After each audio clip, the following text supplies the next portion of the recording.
है ना कि स्लम एरिया में हम लोग जाते हैं तो हायर एजुकेशन ये काफ़ी ज़्यादा सुना है, बट हायर एजुकेशन हम तभी कर पाएंगे जब हम लोग ग्राउंड लेवल पे बच्चों को पढ़ाएंगे। मुझे नहीं लगता कि इतना लिटरेचर कहीं और से बिकता होगा जितना यहाँ से बिकता है बाबा साहब। तो लोगों का एक ही उद्देश्य रहता है कि बाबा साहब ने जो 1956 में बौद्ध धर्म लिए थे, हम भी उस भूमि में जाएं, हम भी उस मूवमेंट का पार्ट बने। यहाँ पे आगे कोई ऐसा नहीं है चमत्कार हो रहा है जो बाकी धर्म के लोग बताते हैं हम चमत्कार कर रहे हैं, ये कर रहे हो। चमत्कार नहीं, ये चमत्कार यहाँ बाबा साहब के विचारों का होता है।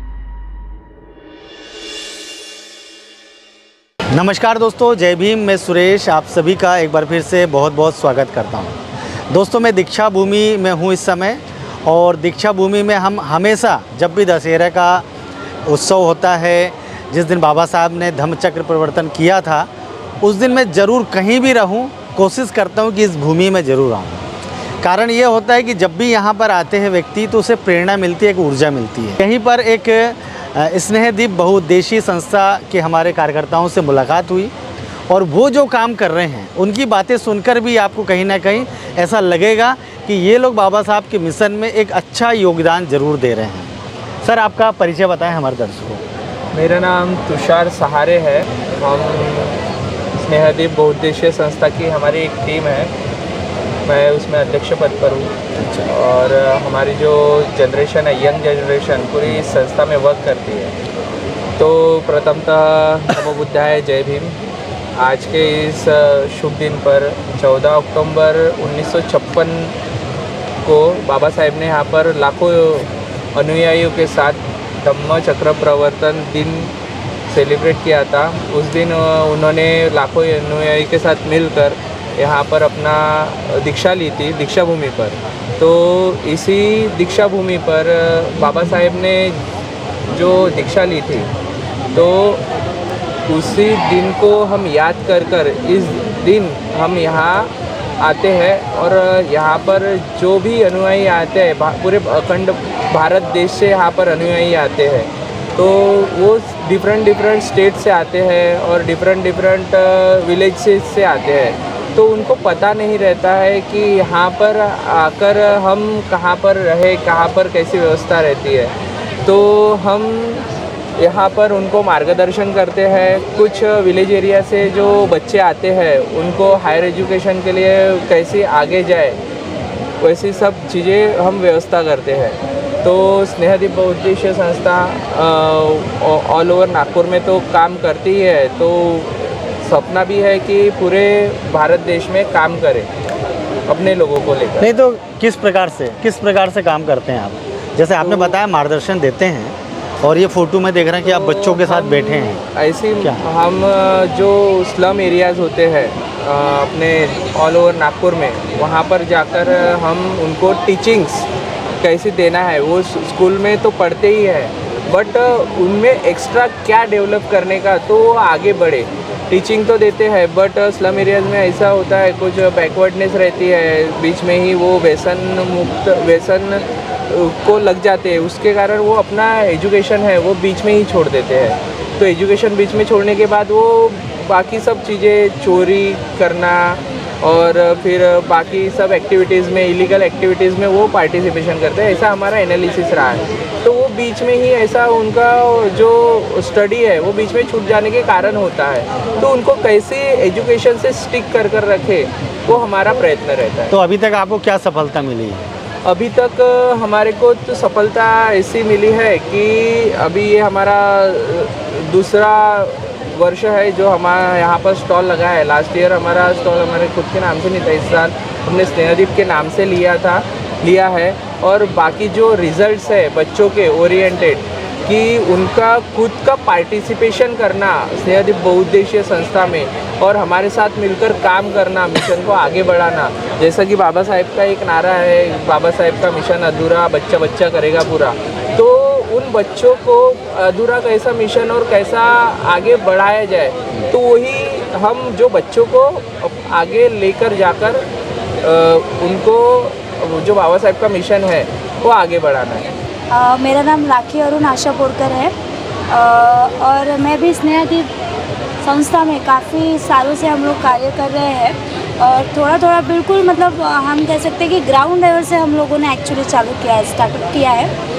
तो क्या होता है ना कि स्लम एरिया में हम लोग जाते हैं तो हायर एजुकेशन ये काफ़ी ज़्यादा सुना है, बट हायर एजुकेशन हम तभी कर पाएंगे जब हम लोग ग्राउंड लेवल पे बच्चों को पढ़ाएंगे। अगर बच्चा ग्राउंड लेवल पर ही नहीं पढ़ेगा तो वो हायर एजुकेशन करना पॉसिबल नहीं है। तो स्नेहदीप संस्था जो है वो यही काम करती है, मंडे टू संडे हर टाइम अपना टाइम निकाल के बच्चों को क्लासेस देती है, संस्कार देती है। साथ ही में 10वीं 12वीं में जो बच्चे गए हैं उन बच्चों को पढ़ना लिखना नहीं आता है, तो उनको उस चीज़ के लिए प्रिपेयर कराते हैं कि कैसे पढ़ना चाहिए, एग्ज़ाम कैसे देना चाहिए, ये सारी चीज़ें उनको हम कराते हैं। और साथ ही में जैसे अभी दशहरा है, धम्मचक्र प्रवर्तन दिन है, लेकिन मतलब मेरा नॉलेज के हिसाब से मैंने देखा है काफ़ी जो बच्चे स्लम एरिया के हैं या और कुछ बच्चे, तो उनको क्या होता है धम्मचक्र प्रवर्तन दिन क्या है, उस दिन दीक्षा भूमि में क्या हुआ था, लोग दीक्षा भूमि में क्यों आते हैं, ये चीज़ें उनको नहीं, सिर्फ उनको इतना पता है कि आज दिन दशहरा है, ये सारी चीज़ें उनको पता नहीं होती। तो हम लोग महापुरुषों की जो जयंती होती है उनकी जयंती सेलिब्रेट करते हैं, उनको बताते हैं कि क्या विशेष है उस दिन,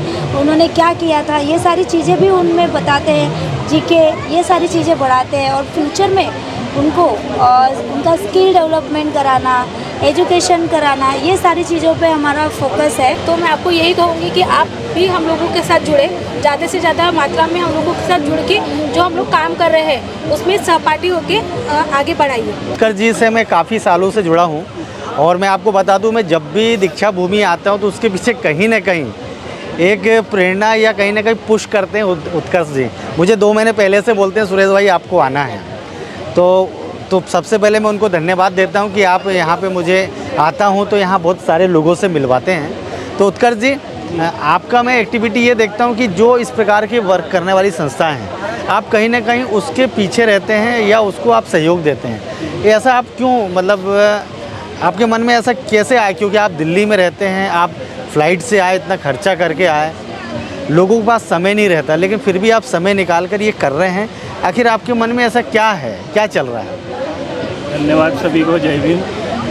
एक्चुअली सुरेश भाई, मैं बहुत सालों से इस पे मूवमेंट से जुड़ा हूँ, अलग अलग संस्था से जुड़े थे पहले, पर मेरा अभी तक जो अनुभव आया था कि बहुत सारी संस्था का जो इंटेंशन रहता था वो पॉलिटिकल रहता था, राजनीतिक रहता था। तो मुझे फिर कहीं ना कहीं ये फील होता था कि इनके साथ काम करके क्या मतलब, क्योंकि मैं खुद राजनीतिक नहीं हूँ, है ना। तो मुझे थोड़ा ये होता था कि फिर इसमें फिर पॉलिटिकल इंटेंशन वाले जो लोग हैं उनके साथ काम करके कोई मतलब नहीं है, क्योंकि अल्टीमेट गोल उनका पॉलिटिक्स ही है। फिर मैंने कुछ ऐसे संस्थाओं को ढूंढना शुरू किया जो गैर राजनीतिक हो, जो सही में सोशल वर्क कर रहे हो। उसमें से मुझे एक स्नेहदीप करके संस्था मिली, अच्छा, जो सही में गैर राजनीतिक संस्था है और जो सही में बच्चों के लिए काम कर रही है। और बच्चों के लिए भी स्लम एरिया में जो बच्चे रहते हैं अपनी, वहाँ जा जाके बच्चों के लिए लाइब्रेरीज खोलना, उनके लिए एक कोचिंग इंस्टीट्यूट जैसे खोलना, उनको पढ़ाना, जैसे राखी ताई और श्वेता ताई वगैरह करते हैं।